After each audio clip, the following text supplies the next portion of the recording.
उमेदवार जाहीर करण्यात आलेला आहे। चंद्रकांत हंडोरे यांना काँग्रेसकडून उमेदवारी देण्यात आली आहे। विधान परिषदेमध्ये मागच्या वेळी हंडोरे यांना पराभवाचा सामना करावा लागला होता, मात्र चंद्रकांत हंडोरे यांना पक्षाने पुन्हा एकदा संधी दिलेली आहे।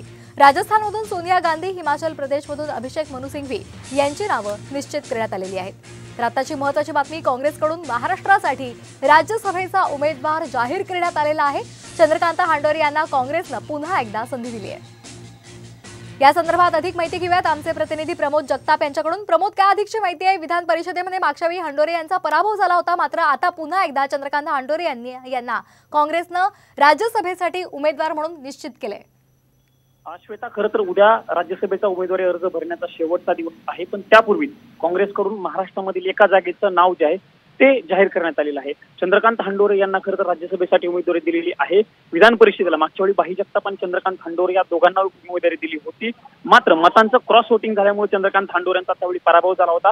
आता या क्षणी आपण जर बघितलं तर महाराष्ट्र काँग्रेसमध्ये 41 मतांचा जो कोटा आहे तो काँग्रेसकडे सध्या तरी आहे, पण अशोक चव्हाणांचा भाजप प्रवेश झाला असल्यामुळे खरं तर एक मोठी लढत जी आहे ती काँग्रेसला चंद्रकांत हंडोरे यांना निवडून आणण्यासाठी द्यावा लागणार आहे। कारण जर काही मागच्या वेळीसारखंच मतांचं विभाजन झालं तर चंद्रकांत हंडोरे यांचं निवडून येण्यासाठी खरं तर अडचण ठरू शकते। दुसरा महत्त्वाचा मुद्दा श्वेता, आपण जर बघितला तर चंद्रकांत हंडोरे यांची उमेदवारी महाराष्ट्र काँग्रेसनं महाराष्ट्र राज्यातीलच उमेदवाराला दिली आहे।